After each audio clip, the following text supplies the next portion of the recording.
yang akan bertanya kepada guru kita Ustadz Hanatin juga Laura Kadarsi. Silahkan Kak Paula. Ayo pilih satu. Oke, saya pilih ya. Yang mana Kak Paula? Pilih yang coba yang paling tinggi, agak silau nih. Yang mana? Udah ada. Ayo. Bismillah. Yang agak di belakang tuh. Mbak, yang nengok. Ya. Oke, boleh berdiri. Boleh berdiri. Terima kasih. Sama. Boleh berdiri? Ya, itu ya. Minta tolong mic-nya. Sudah ada.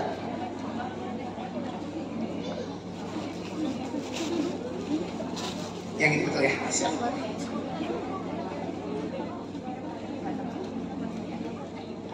Sini saya bantu. Udah ada.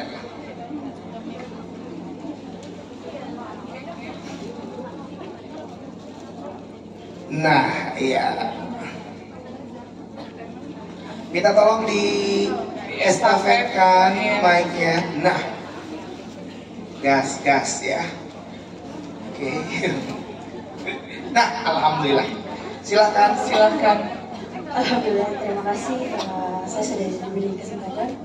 Assalamualaikum warahmatullahi wabarakatuh. Waalaikumsalam warahmatullahi wabarakatuh. Dengan siapa? Saya dengan Fauzia. Fauzia. Ustadz, saya sudah menunggu momen ini dari bulan-bulan yang sebelumnya. Saya mau nanya Ustadz, kebetulan pas banget di sini kita bahas soal kesehatan mental ya.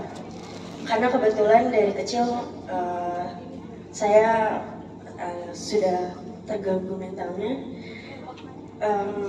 Sedikit cerita, saya juga salah satu pasien RSJ di Bogor. Kalau ada teman-teman yang tahu, Rumah Sakit Marzuki Madi. Saya pernah bersekolah di sana selama 1 minggu. Yang saya mau tanyakan, Ustadz,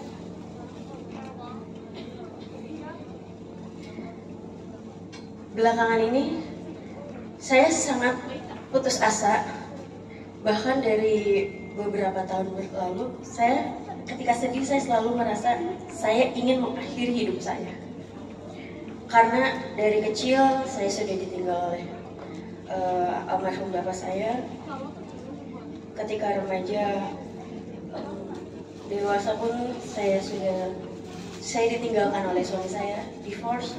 Bahkan anak saya pun tidak berpihak kepada saya, Ustaz. Akhirnya saya jauh-jauh dari Kalimantan merantau ke Jakarta untuk mencari ketenangan yang terkadang membawa saya ke arus yang tidak benar. Di bulan ini saya berharap sebetulnya akan menjadi bulan yang baik untuk saya, tapi ternyata malah sebaliknya. Untungnya teman saya mengajak saya ke acara hari ini, dan alhamdulillah saya terpilih untuk menanyakan hal ini.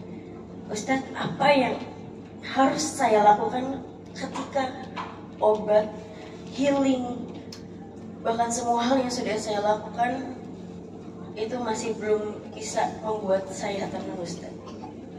Terima kasih. Boleh berikan semangat untuk Kak Fauzia. Silakan Bunda untuk jawab. Baik, Kak Fauzia, maaf ya saya ngeliat kesini tuh ngeliat kamera karena silau di situ. Kak Fauzia merasa udah melakukan berbagai macam ikhtiar untuk bahagia, termasuk healing, terus kayak pergi ke tempat yang jauh agar bisa move on, tapi ngerasa belum mampu. Ada satu hal yang mungkin Kak Fauzia dan teman-teman perlu coba dalam lagi, yang tadi saya sampaikan di nasihat yang kedua kalau nggak salah, belajar mindfulness. Apa itu mindfulness? Belajar untuk melatih kesadaran dan perhatian kita tentang momen kita saat ini. Jadi apa yang kita sedang lakukan itu kita coba lebih mindful, kita sadari, kita rasakan, kita nikmatin tanpa judgment, tanpa harus menilai dan menghakimi. Kayak misalnya kalian duduk di sini di ruangan ini, kalau kalian duduk di ruangan ini tapi pikiran kalian ada di luar, hati kalian dengan segala keluh kesah di luar, maka kalian gak akan pernah menikmati duduk kalian di dalam majelis ilmu. Itu arti mindfulness.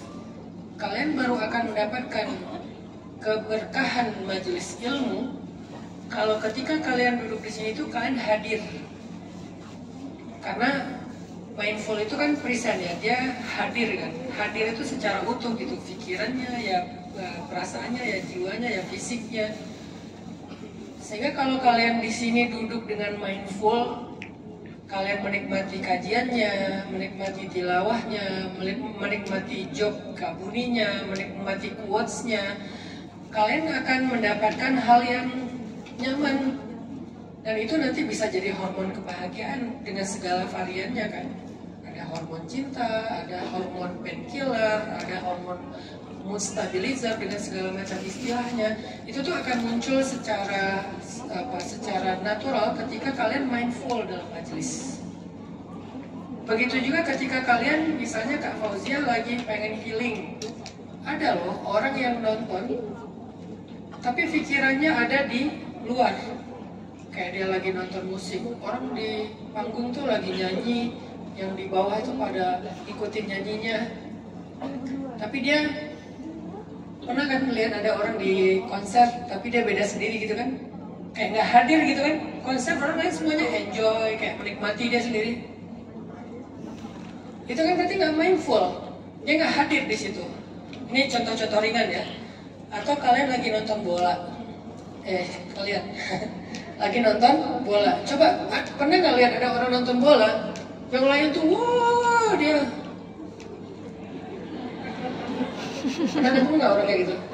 Kalau nggak pernah berarti kalian jarang nonton bola.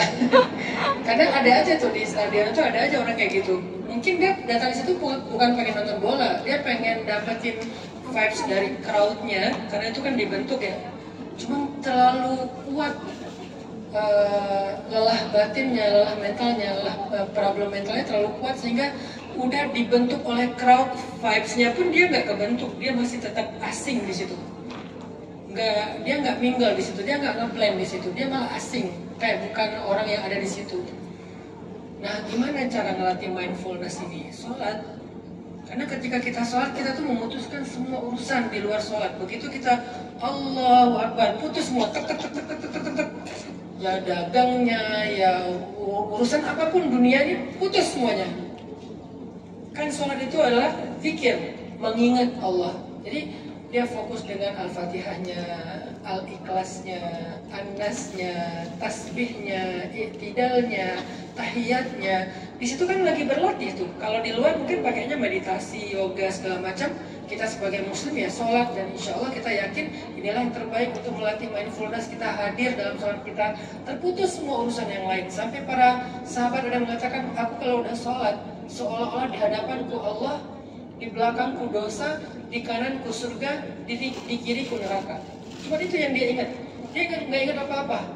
Bahkan ada sahabat yang ketika sholat, namanya Abdullah bin Zubair. Abdullah bin Zubair, kalau dia lagi sholat itu anak kecil, umur 7 tahun. Sholat duha di halaman rumahnya, itu merpati hinggap di atas kepalanya. Dan dia nggak sadar. Merpati hinggap di atas kepalanya, sampai banyak merpati di atas kepalanya, pundaknya. Saking lamanya dia berdiri sholat duha dengan tenang. Lalu setelah selesai sholat, orang-orang mengatakan, Abdullah, gimana cara sholat khusyuk kayak kamu sampai merpati hinggap di atas kepala? Apa kata-kata Abdullah bin Zubair? Merpati yang mana? Dia nggak ngeh ada merpati di kepalanya. Kita jangankan merpati, nyamuk. Alhamdulillah. Lalat.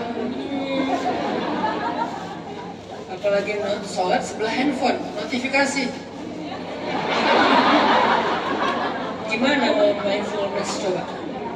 Sahabat itu sholat segitu mindfulnessnya. Kalau adiknya Abdullah bin Zubair lebih ekstrem lagi, Urwah bin Zubair, adiknya diamputasi kakinya dengan zikir.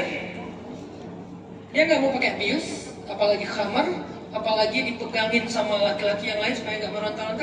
Kata dia, nggak usah pegangin saya, nggak usah kasih saya bius, nggak usah kasih saya khamar karena itu haram. Terus gimana cara kamu untuk menahan rasa sakit? Ya Urwah, biarkan saya berzikir. Begitu dia udah berzikir la ilaha illallah, la ilaha illallah, dia hadir, dia khusyuk, dia mindful, mulailah dokter mengiris kulitnya, lalu dagingnya, lalu yang terakhir pakai gergaji itu untuk memotong tulangnya. Selesai dia diamputasi, pengobatannya ditutup luka pendarahannya dengan cara dia dimasukkan ke dalam minyak mendidih kakinya sampai dia pingsan. Dia sakit. Gimana nggak sakit dimasukin ke minyak mendidih? Tapi dia bisa menahan semua itu sampai pingsan. Kenapa? Mindful zikir. Nah, jadi sholat, zikir, tilawah Al-Quran. Coba kalian kayak, saya tadi lagi baca artikel-artikel tentang mindful ibadah itu, saya coba latihan aja sambil dengerin Laura Kadang, saya buka tasbih saya lagi mindful sholawat. Coba mindful sholawat, menikmati sholawat, menikmati kalau kalian lagi baca Quran, nikmati baca Qurannya. Kalau kalian lagi zikir, nikmatin zikirnya. Itu tuh ngelatih mindful loh. Nanti prakteknya dalam kehidupan, apapun yang kalian lakukan itu kalian bisa enjoy. Apapun, termasuk yang sifatnya kayak kewajiban, kayak kerja, ngurus keluarga. Jadi kalian kayak misalnya Pak Fauzia punya anak. Kalau diberikan izin oleh Allah, semoga ketemu lagi dengan anaknya. Ngurus anak itu mindful. Saya lagi main sama anak saya yang paling kecil, yang keriting, yang panjang rambutnya tapi ke atas, yang hobinya reok ponorogo itu. Kalau saya lagi main sama dia gini-gini itu mindful, menikmati aja waktu saya sama anak. Saya nggak mau mikirin urusan kerjaan yang lain. Saya punya masalah di sebuah usaha saya yang lumayan berat, saya nggak mau mikirin itu. Saya lagi sama anak, jadi saya mindfulnya dengan anak, hadirnya dengan anak. Nanti di kerjaan hadirnya dengan kerjaan. Nanti dalam programming dakwah hadirnya dengan rapat, meeting, program dakwah, segala macam, menjalankan hobi. Ya udah saya nikmati menjalankan hobi. Kalau saya lagi kayak tadi saya cerita ke Banda Neira, setelah ini misalnya saya mau ke Morotai, ke Ternate, mau diving, ya udah saya nikmatin aja divingnya.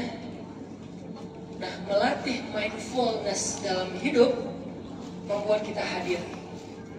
Akhirnya kita bisa menemukan sesuatu yang membuat kita enjoy di situ.